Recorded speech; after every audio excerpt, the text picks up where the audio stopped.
order to have my notes in order to have my notes up, I can't actually see where the slides are. So Sharad or Michael, just signal me if you need to let me know that I've gotten ahead of where you are and you want me to pause for a moment. So if we can move on to slide number 8, that is the lovely psychiatrist with some broccoli on the couch. So today we're talking about nutrition and how it impacts mental health. And, you know, sometimes that can be a surprise to people. Like, why is a psychiatrist talking about nutrition?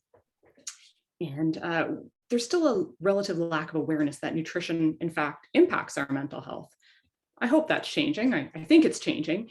But I know that when I went to residency, we didn't really talk about nutrition much in the sort of 5 years that we spent on psychiatry. And I didn't think that that was really surprising at the time, because I didn't know that there really was any sort of connection between nutrition and mental health. I mean, we know obviously it impacts everything below our neck, our heart health and diabetes and weight and cancer. But for some reason, it's like we just thought, well, everything, you know, above the neck, all of our mental health, that's somehow immune to the effects of nutrition. And when I would go to conferences on nutrition, they would talk a lot about how nutrition impacts all these other diseases, all these other systems in the body, but really it's very rare to hear anyone talking about mental health. And the same thing when you go to psychiatric conferences, there's lots of wonderful talks, but very seldom have I heard anybody mentioning anything about nutrition. So personally, when I got out into practice, right, we study a lot about biopsychosocial model of treatment, but in practice, it can be really hard. Of course, we have so many time pressures, and it can be hard to make sure that nutrition is important. But I heard about this fellowship in integrative medicine through the University of Arizona. And during that fellowship, there was a lot about nutrition, focusing a lot on lifestyle medicine. And through that is really where I started to understand how big of a role nutrition plays in mental health. And actually, you know, almost felt a little bit betrayed. Like, how could I have not learned this before? Such an important piece, such an important part of the treatment plan. So that's why we're going to be talking about this today, because I think that it's something that needs to be talked about more. And my personal bias is that nutrition really should be part of every mental health history, every psychiatric history we're taking, and part of every treatment plan. You know, certainly it may not be the top of the treatment plan for everybody, but it certainly has a role in everyone's treatment plan. So in order to do this, we're going to talk in 3 sections. So if you could go to the next slide, please. Nutrition can be a surprisingly controversial topic, especially when we start getting into the nitty-gritty. And it can be hard to get agreement between, or maybe even especially between physicians. So especially because we have limited time today, we're mostly going to try to focus on some of the broader principles that I think most of us can hopefully agree on, and for which there's been the most support, both in terms of research and also when we look at dietary patterns that have been important in many of the healthiest, happiest, and most long-lived societies in the globe. So the first section we're going to talk about, healthy body, healthy mind, just sort of reviewing the fact that what's good for the body from the neck down is also going to be good for the mind, for our mental health. And then the second section, all fired up, we're going to be talking about the evidence that there's an important inflammatory component in the development and maintenance of mental illness, as there is in many other diseases as well. And then the last section, let food be thy medicine, we're talking kind of a little more specifically about foods that have various mental health promoting properties. So if you could go to the next slide, healthy body, healthy mind. And on to slide 11. So what we know is that historically in psychiatry, the focus has really been on brain anatomy and physiology and on our genetic makeup, at least over the past several decades. And I don't think we could argue, I certainly wouldn't want to argue that these things are important factors in mental illness, right? We know they can affect our predisposition to certain illnesses, contribute to their onset and maintenance. But if we focus just on these factors, our genes and our brain physiology, without looking at lifestyle and how that impacts our genes and our physiology, then that can give us too narrow of a lens when it comes to preventing and treating mental illness. So we're going to use depression as an example. We know that the risk of developing major depressive disorder has increased at least tenfold since World War II. And the World Health Organization predicts that by 2030, more people worldwide will be affected by depression than any other health condition. And this is interesting because this is occurring at a time when we really have unprecedented awareness of mental health, focus on psychiatry. And there are more mental health professionals, not just psychiatrists and psychologists, but also social workers and therapists of all kind, treating more people than ever before in human history, certainly much more access to care. So why then are we seeing this increase in mental illness? Why are so many more people developing depression? If it's just about physiology and genes, then why are these numbers going up? And I think even more interestingly is that studies show that rates of depression are higher for people who live in industrialized nations as opposed to poorer countries. And then within those industrialized nations, we know that rates are even higher for those who are living in cities as opposed to rural dwellers. So in general, areas where people have the lifestyles farthest removed from our modern standards, they tend to have the lowest rates of depression. And I think we could give an entire separate lecture as to all the many possible contributors to this finding, right?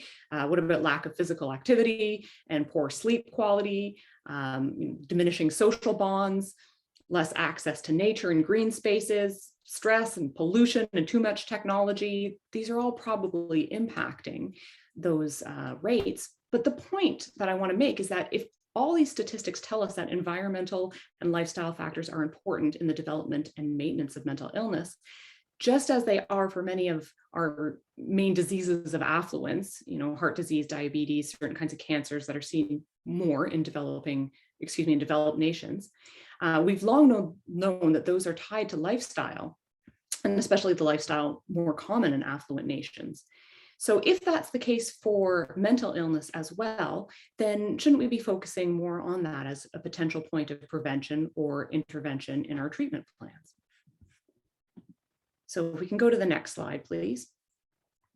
It might actually seem to be common sense to acknowledge that the mind, our mental health, is part of the rest of our body and as a whole. And so anything that is going to promote or detract from overall bodily health is likely going to have a similar influence on our mental health. But, it's not until recently that this concept has had a major focus in psychiatry. Historically, there was, at least a long period of time where somehow the mind was just viewed as separate from the rest of the physical body. We know Western medicine in general is often very compartmentalized. We've got a specialist for each organ or body system. But fortunately, we're starting to see a lot more research and a lot more understanding that's looking at the link between mental illness and physical illness. And I've got my quotations there because I think what we're starting to see is that there really isn't this distinction between mental illness and physical illness. It's all just different manifestations of illness. And to illustrate that, I'm going to use depression as an example again. We know that many chronic illnesses increase the risk of developing major depressive disorder.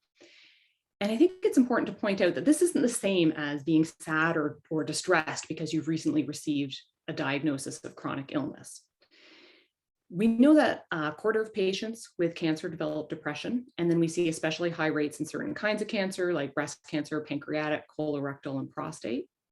A quarter of patients with diabetes or stroke develop depression, a third of heart attack survivors, and up to half of those with Parkinson's. There's increased rates of depression seen in obesity, in autoimmune diseases, respiratory diseases, neurologic diseases, thyroid disease, heart disease. And then on the flip side, so what about people who develop depression first? Well, we know that those individuals go on to have an increased risk for developing chronic illness.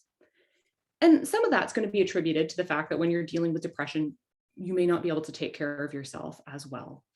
But studies suggest that it goes beyond that and that there is a component of a shared underlying pathophysiology between depression and many of the chronic physical illnesses. We know that individuals with depression have higher incidence of obesity and diabetes and cancer, as well as a twofold increased risk of heart disease.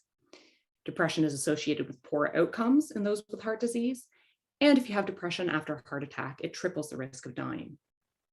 Depression is known to increase metabolic symptoms and arteriosclerosis and insulin resistance. as well as decreasing overall heart rate variability, which can really be a gauge of overall health. And depression has been found to be linked to an overall higher risk for premature death.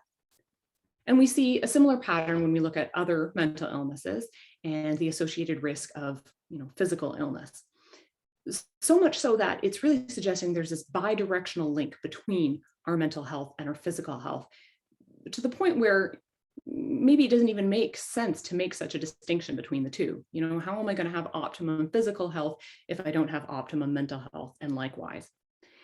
So if that's the case, and we have or feel like we have a bit of a handle on what are the nutritional principles and the advice that we should be using for people who have these chronic physical illnesses like heart disease and diabetes, then are they not likely to be pretty much the same dietary principles that we should be looking at when we're trying to prevent and treat mental illness?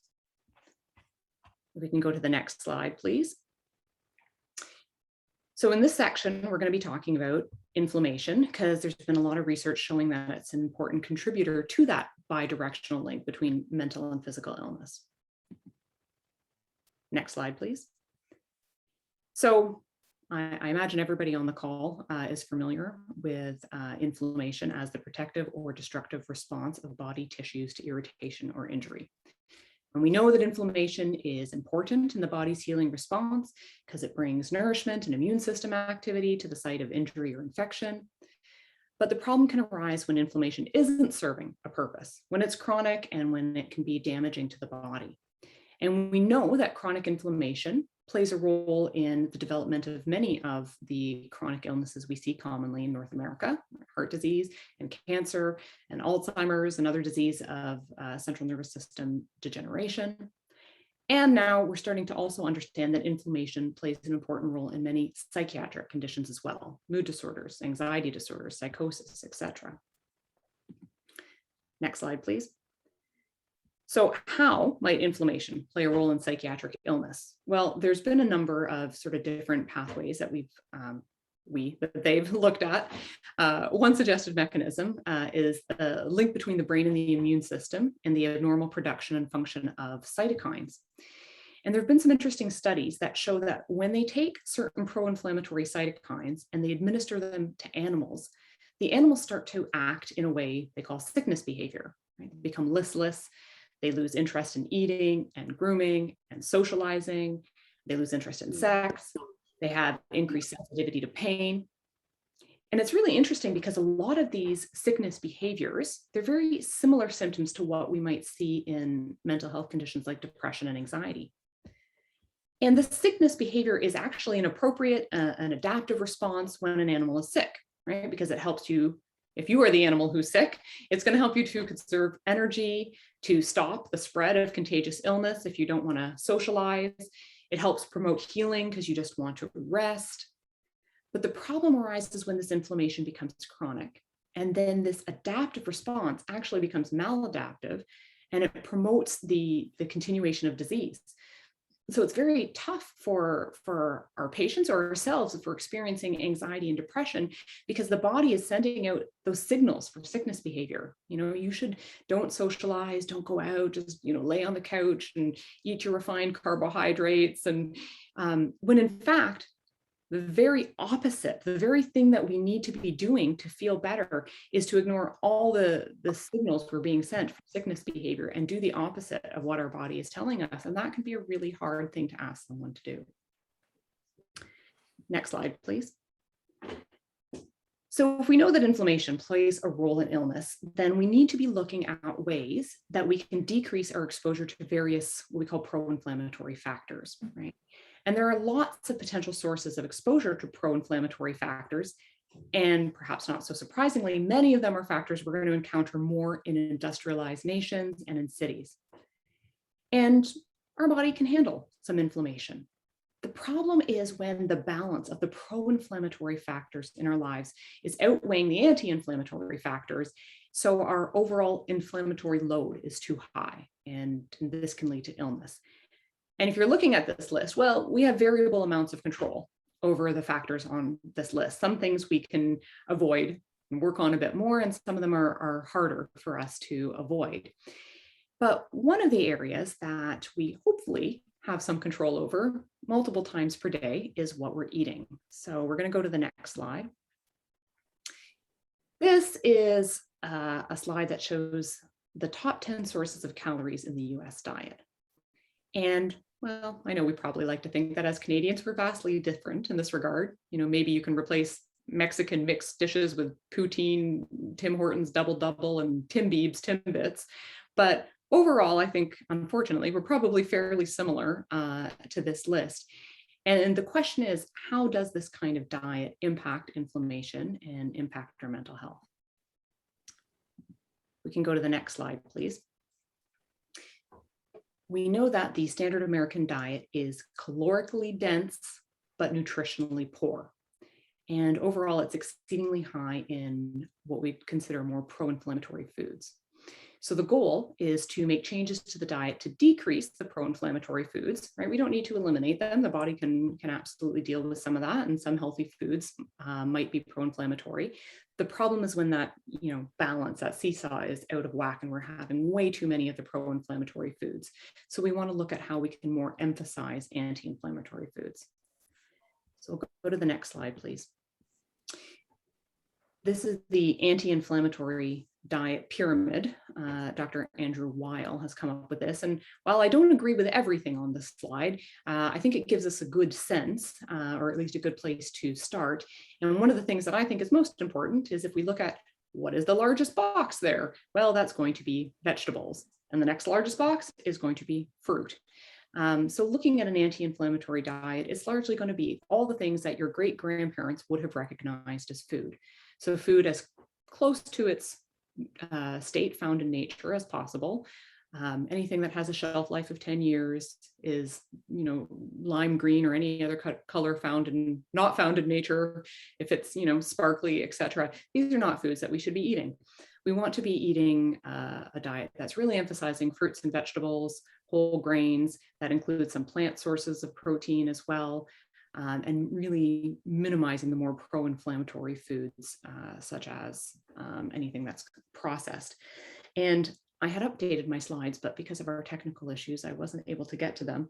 But there have been a lot of interesting studies that I had wanted to include in my updated slides, really looking at the mental health impact of fruits and vegetables and demonstrating that, a lot of our patients, or at least for me, I have everybody take a dietary record, and I'm surprised how many people feel that fruits and vegetables are something that you need to check off, having got one a day.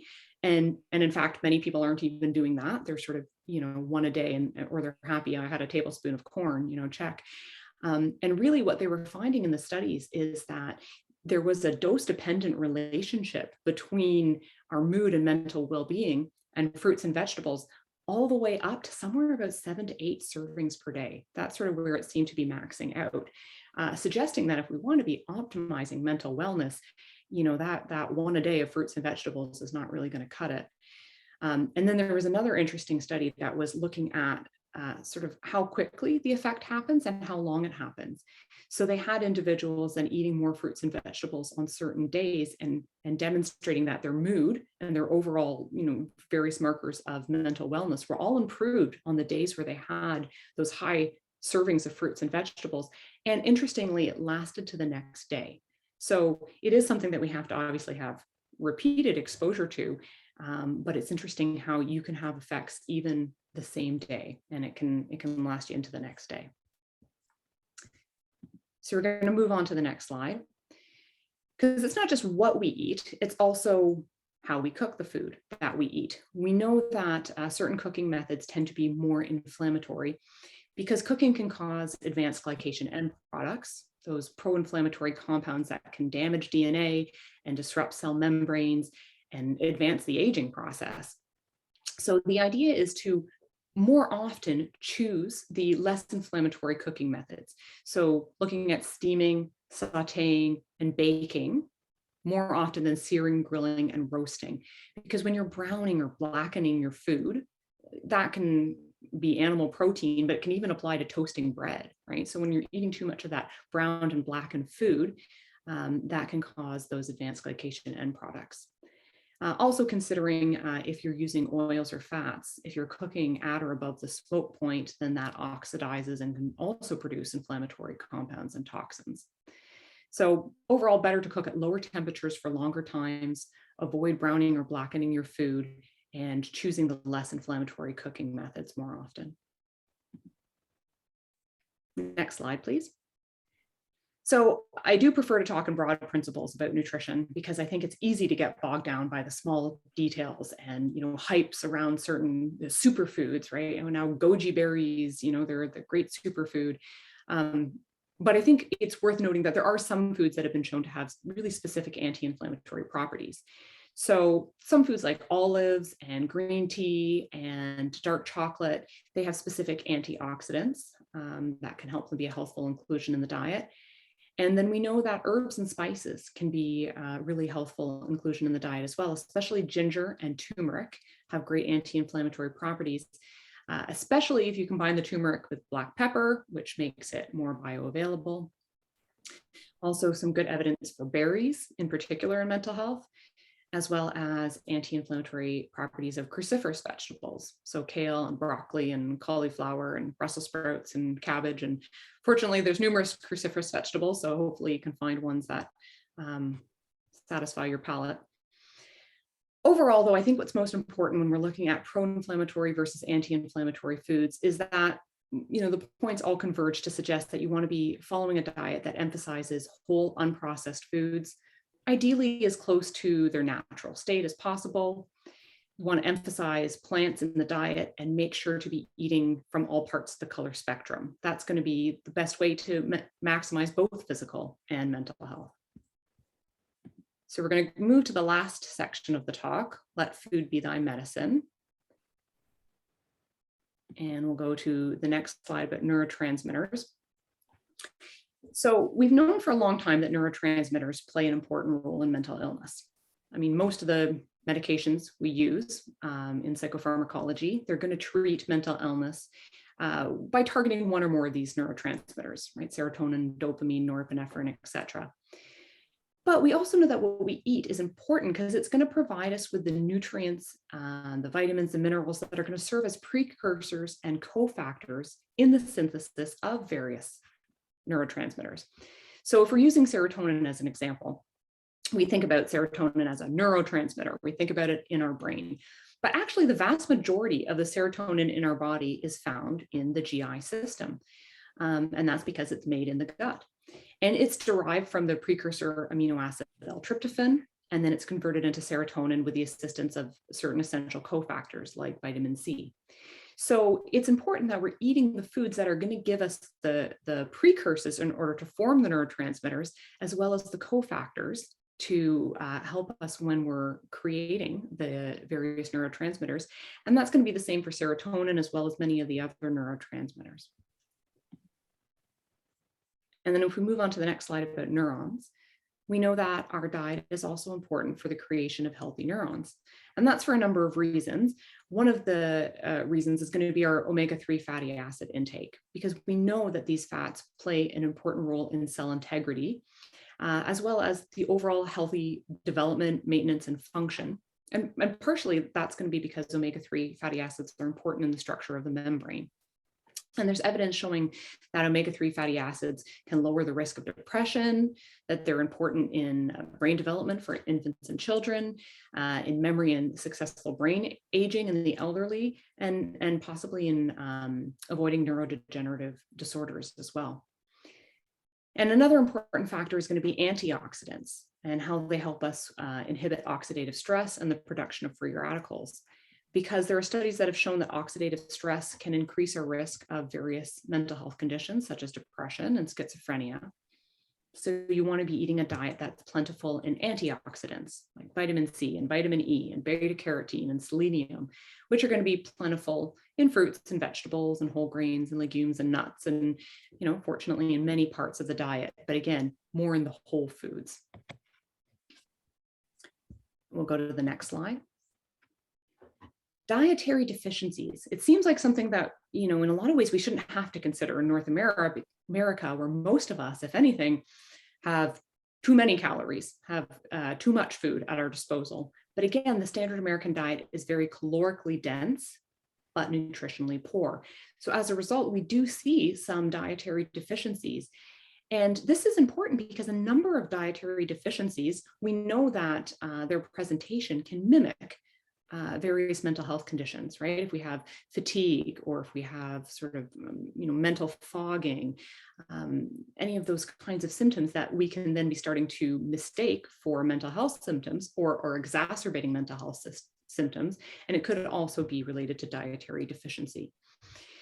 We also know that some deficiencies, such as being low in folate, that can actually decrease responsiveness to antidepressant medication. So it's not just the symptoms themselves, but also how it may impact our other treatments. And the next slide, please. I'm just going to stop for a sip of water here before we get into the microbiome, because my goodness, has that ever been a big topic recently. So I'm sure everybody here is aware of the microbiome, which is a collective term for all the microbes. So bacteria, fungi, protozoa, etc., that live both on and in the human body. And human microbes are, the human microbiome is composed of trillions of microbial cells, and the majority of these species reside in our gut. And many of the microbes, they play important roles in keeping us healthy, right? We're only just starting to recognize really how important the microbiome is and how many different vital functions it does in the body. We know it can affect immune function and regulate digestion and metabolism and impact our weight and our neural development. And it can alter our brain chemistry and pain perception and the response of our stress system. The problem is that in order to have a healthy population of the most healthful microbes, we have to eat a diet that not only feeds us as the human, but also provides the correct food for the microbes. And the standard American diet, if we can think back to that top 10 sources of calories slide, it might be overfeeding the human, but starving the microbiome. So if we go to the next slide, we know that an unhealthy microbiome has been implicated as one of the causes of the kind of chronic inflammation that we were talking about earlier. And an unhealthy gut microbiome has been linked to anxiety and depression and overall poor emotional resiliency. And it's interesting that in a lot of mental health conditions, there's actually a lot of gut symptoms that are associated with mental illness, especially in depression and anxiety, where you might see a decrease in appetite or an increase in appetite, really cravings for certain foods, especially refined carbohydrates, abdominal distress, changes in bowel habits, especially diarrhea. And the gut is the only organ that has its own independent nervous system. It has about 100 million neurons. And so the gut has, and this independent nervous system has been called the enteric nervous system, or the second brain. And we know that bacteria in our microbiome, they produce and respond to all the same neurotransmitters that our brain does. So norepinephrine and dopamine and acetylcholine and serotonin, all the same ones that our brain utilizes to regulate mood and cognition. And if the gut microbiome becomes unhealthy, then this can negatively affect the enteric nervous system, and it can disrupt the gut-brain axis, so that biochemical signaling taking place between the GI tract and the nervous system. And we know that the gut microbiome can have profound effects on behavioral phenomena, including emotional behavior. If we alter the balance of healthy as opposed to disease-causing bacteria in an animal's microbiome, we've seen that that can alter the animal's behavior to either be more gregarious and bold, or to be more anxious, just by altering the bacteria in their gut microbiome. And we know that the communication between the brain and the gut is bidirectional. Our thoughts and our emotions and our stress level, they all can actually have a major impact on our gut bacteria. And studies have shown that even mild levels of stress can lead to alterations in the microbial balance that can lead to negative effects, such as lowered immunity. So really important, because obviously we can't avoid stress completely. We want to have various practices that can help us deal with stress, such as potentially mindfulness, But we also want to be looking at what are the other things that we can be doing to help support our microbiome, knowing that we can't always avoid stress. So we'll go to the next slide. Because we know that in order to feed the microbiome, we have to be regularly consuming prebiotics.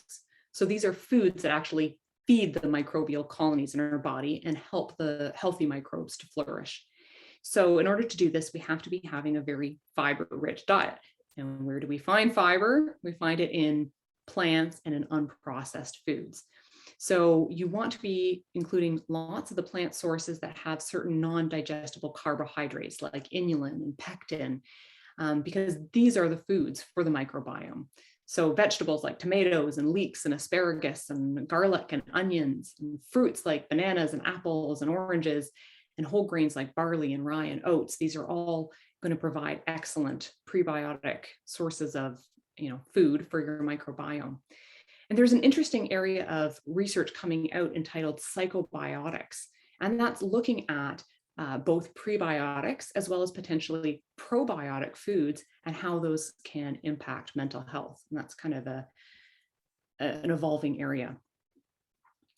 So we'll go to the next slide. I'm just powering through it here because of our limited time. And I love this slide because this is a former US food guide. And there are lots of things that we could note about this food guide, but in particular, I want you to look at food group 7. Yes, that's right. Butter was its own food group. I just think that's amazing. It's an entire food group. And then the line on the bottom says, in addition to the basic 7, eat any other food you want. I mean, seriously, anything I want, I think that's just amazing. But the point is that this food guide was produced during the war when food supplies were scarce. And the priority was really just having people get enough calories in order to survive. But what I think this demonstrates is that food recommendations, they're going to change. And they have changed over the years. And I think that's why it's easy for people to get confused about nutrition, and why I think it's important to keep focused on what are going to be the broad principles. Next slide, please.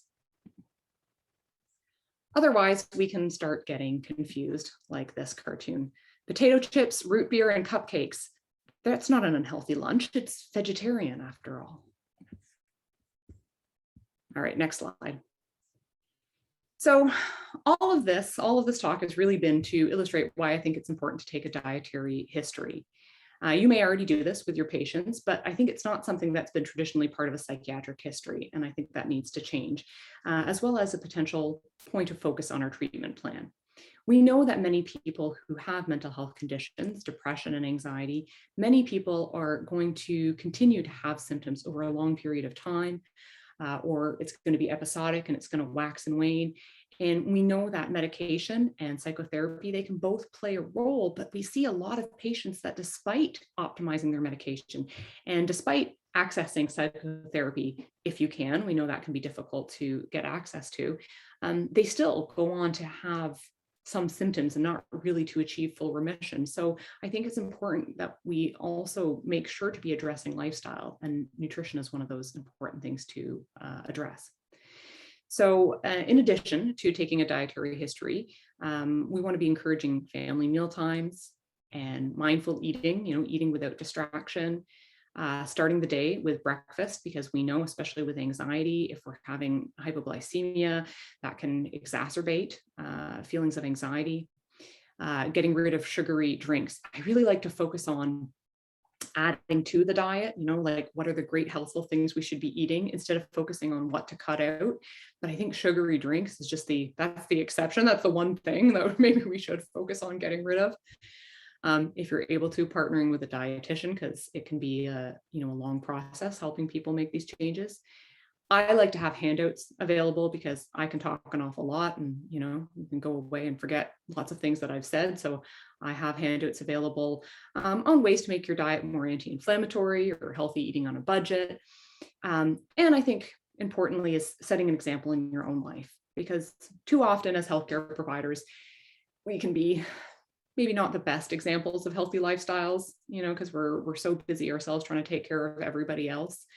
When we do attend things like talks and meetings, Sometimes I'm just horrified by the food that's being served there, certainly not the food that I think is going to be supportive of our mental health. So one of the most important things we can do is lead by example to our patients and our colleagues and our families. Next slide, please. So this is the handout. I mean, I'm working these days primarily with children and their families, but I've used this for adults as well, despite the happy, dancing vegetables on the top. And just summarizing most of the key points that we talked about today about how nutrition is important for mental health, just to really give people that reminder. So looking at the time, I'm going to skip the next few slides just because we don't really have time to go through that. And we're going to move to slide 36 with food for thought as the title. And I'll take a sip of water while we get there.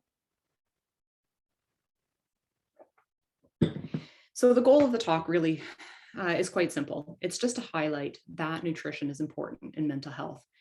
And I would say that it's as important in mental health as it is for every other bodily system. And that's why, in my opinion, a dietary history should be part of every psychiatric history, and why nutritional interventions should be part of a comprehensive psychiatric treatment plan. So just looking at the general principles, if you will, the take-home points.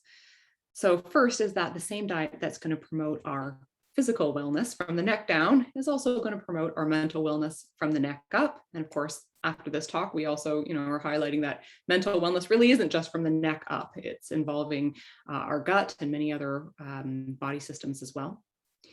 We want to be minimizing the pro-inflammatory foods in the diet and emphasizing anti-inflammatory foods. That a diet that is focused on whole, unprocessed foods with a variety of plants, that's going to provide the building blocks for a healthy brain, healthy neurotransmitters, and a healthy microbiome.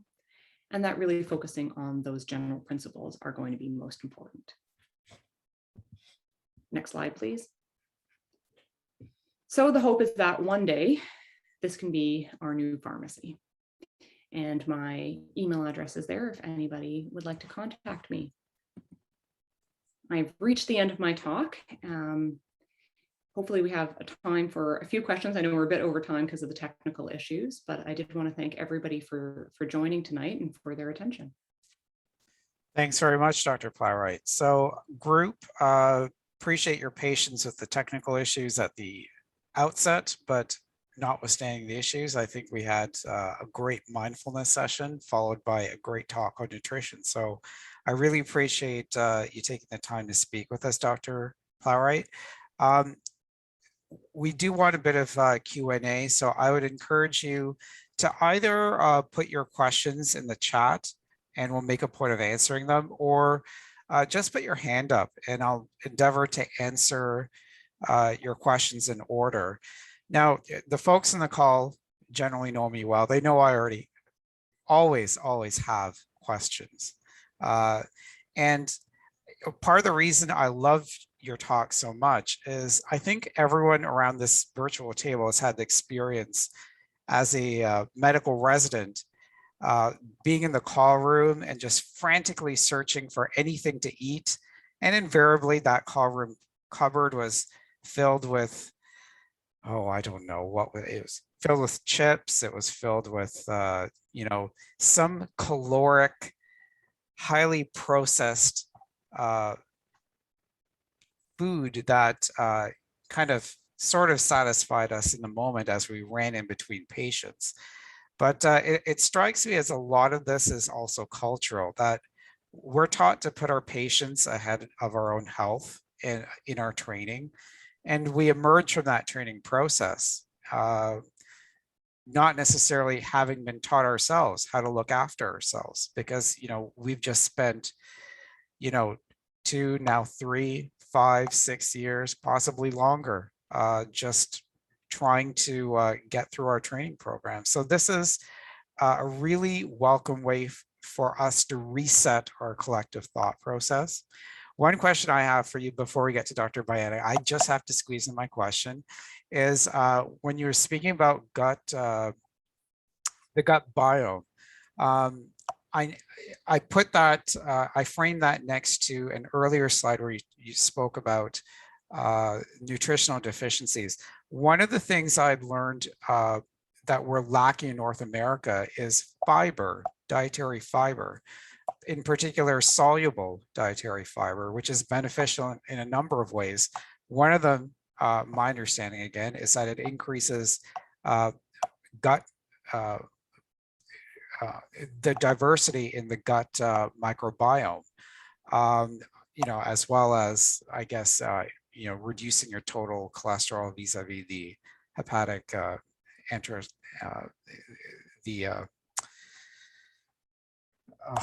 it's late in the evening, I can't think straight, but it decreases your total cholesterol, increases regularity of the GI tract. So it has a number of different functions. I wonder if you could speak to that as well a bit, what role dietary fiber would have in this as well.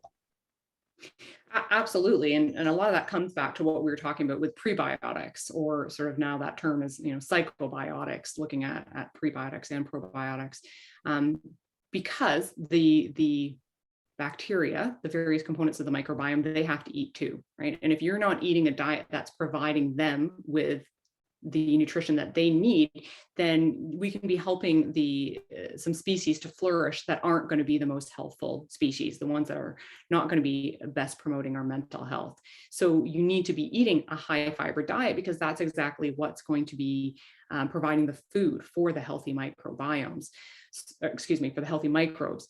So it's really, sort of who do you want to invite to that party, right? And so you need to lay out the food that's going to be conducive for them to stay in your gut. And we know that it's those microbes that are responsible for the creation of our neurotransmitters.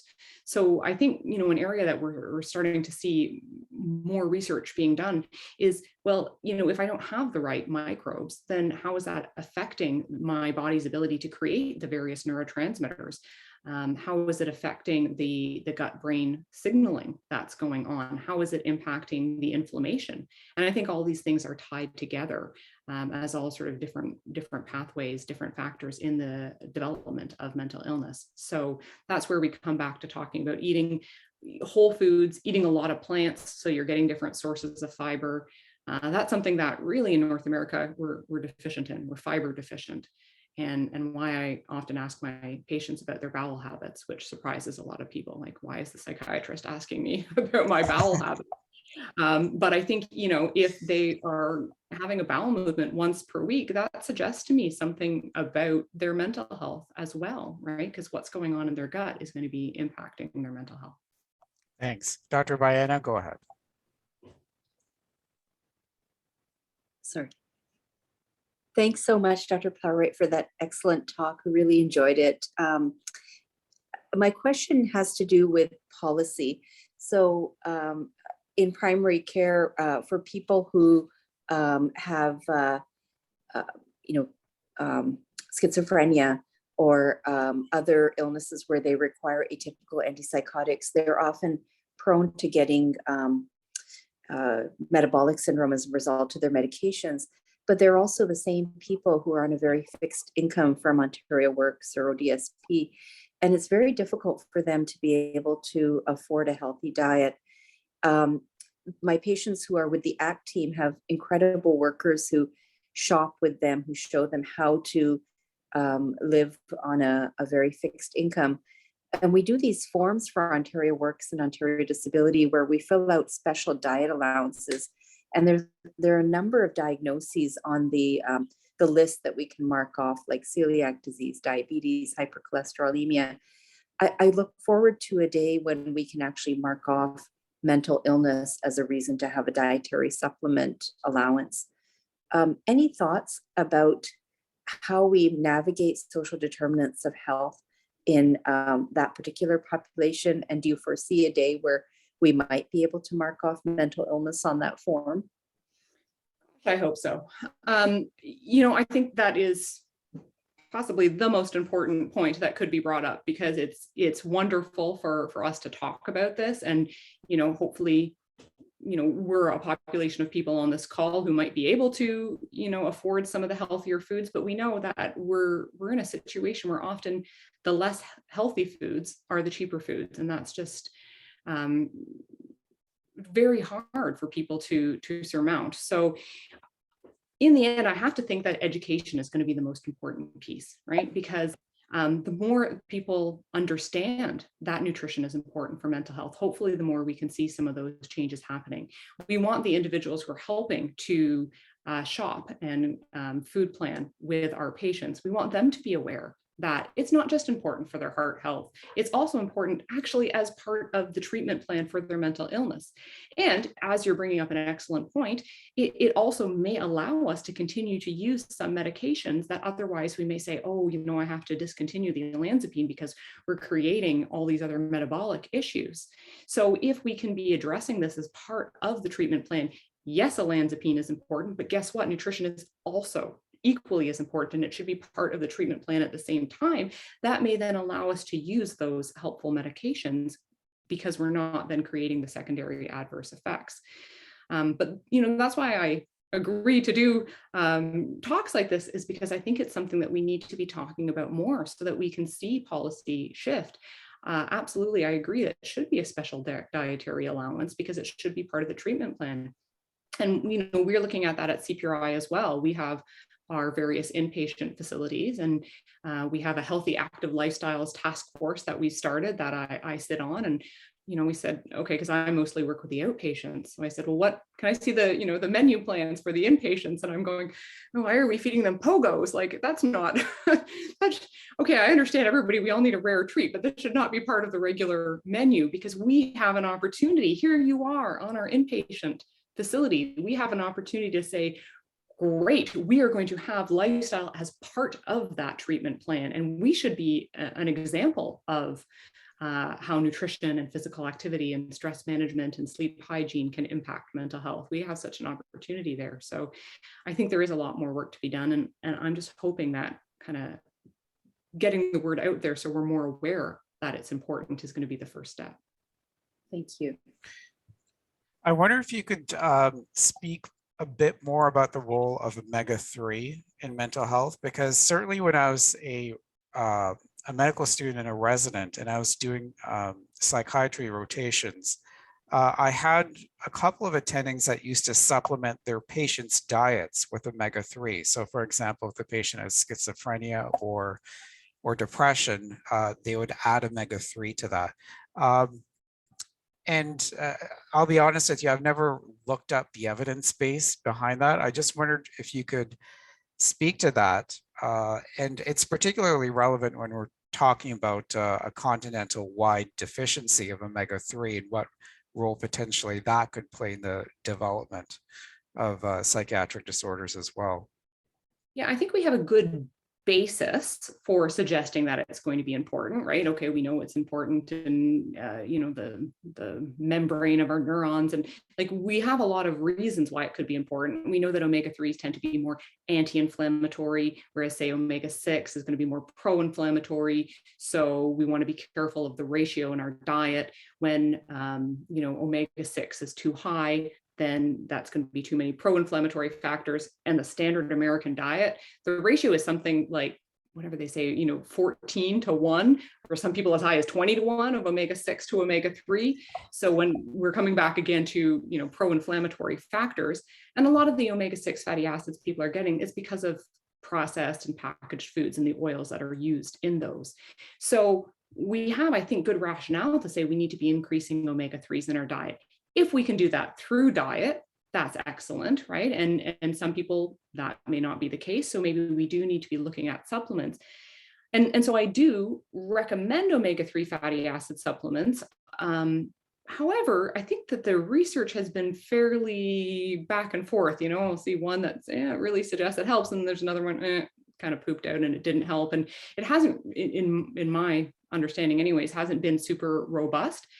On the other hand, what are the downsides to prescribing omega-3 fatty acids, right? Very little other than, fishy burps. And if you put your omega-3 supplements in the freezer, then by the time they thaw, they're further in the GI tract, and that gets rid of your fishy burps there. So, it's a surmountable issue. So given that there doesn't seem to be a lot of risk for most people of taking omega-3 fatty acids, it may be something that we should be looking at. Even the CANMAT guidelines for the treatment of depression, they do have omega-3 fatty acids listed as having, enough evidence to have made it into the guidelines. So it really does seem to be underused. And I'm so glad you mentioned omega-6 as a pro-inflammatory molecule, because I never cease to be amazed when you look at the supplements that are sold in pharmacies. You'll often see formulations that are omega-3, 6, 9. And omega-6 and omega-9, to my knowledge, correct me if I'm wrong, are pro-inflammatory molecules. To have them packaged together with omega-3, which is anti-inflammatory, seems totally counterintuitive to me. Because they're essential fatty acids too, you have to be getting them from your diet. So I'm guessing that's the rationale of supplementing them, right? It's essential. We have to be getting them from our diet. So hence the 3, 6, 9. But I think most people are probably getting plenty. And then the problem is that we want to, shift the ratio a little bit in the opposite direction. So I agree. I always tell people, forget the 6 and the 9. If you're going to be supplementing, just do the omega-3s. Can you comment about the form that the omega-3 should be consumed in? Because certainly in the context of cardiovascular health, my understanding is the evidence base is the omega-3 molecule is preferably conserved vis-a-vis fish oil. And even that, it has to be fresh fish or fresh fish oil. Anything that's left for an extended period of time breaks down and it just does not become good. Are you able to comment on the form?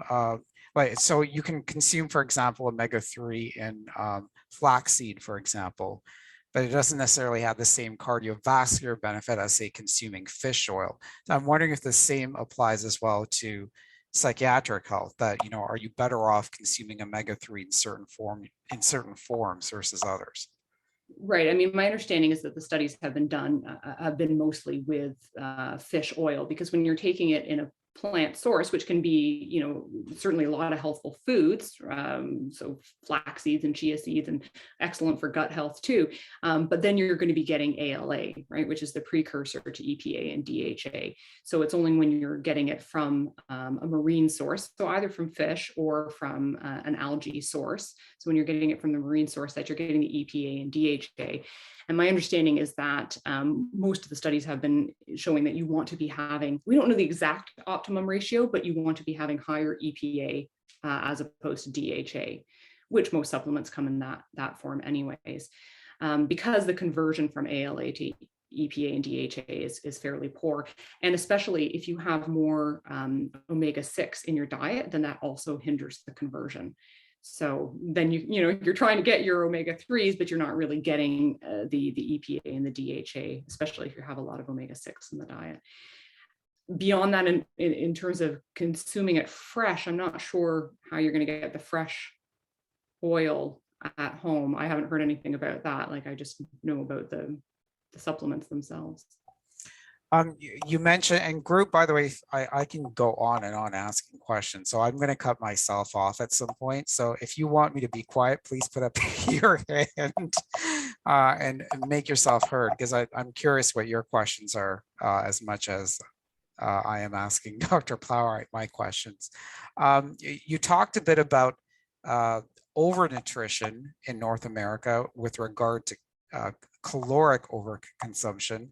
And the role that potentially plays in the development of psychiatric illness, vis-a-vis, for example, the link between obesity and depression. I wondered if you could speak a bit about sodium, because there's an epidemic of sodium overconsumption in the North American diet too. Is there a link between that and maybe an argument can be made there's an indirect link, but I wonder if you're aware of any research that shows a link between that and advent of psychiatric illness. No, I'm not. It's certainly an interesting question. I wouldn't be surprised if we find that, but exactly like you said, only the indirect link. We know that there's an impact on, heart disease and other sorts of illnesses, which are then themselves linked with an increased risk of developing mental illness. But I'm not aware doesn't mean there isn't any, but I'm not aware of any research directly impacting, directly looking at the impact of sodium on mental health.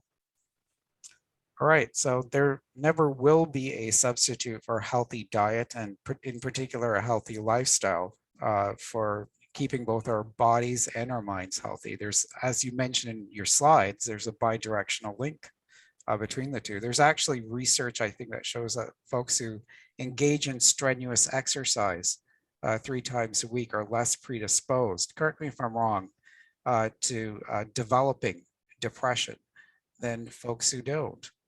Well, the talk that I've been asked to give for the London District Academy of Medicine in June is all about exercise and mental health. So looking at, you're absolutely right. And there's lots of great evidence for exercise. Certainly, wow, an underused treatment in mental health. And also really cool research looking at how physical activity impacts the microbiome as well. So again, various methods that it's going to improve our mental health. So absolutely, I hope people can attend in June, because if nutrition and mental health is my favorite topic, then exercise and mental health is going to be a close second. So that's a great segue, group. This was an absolutely fantastic discussion from Dr. Plowright. Thanks for presenting to us tonight. I think your talk was very well received. That is a great segue to our June CME event.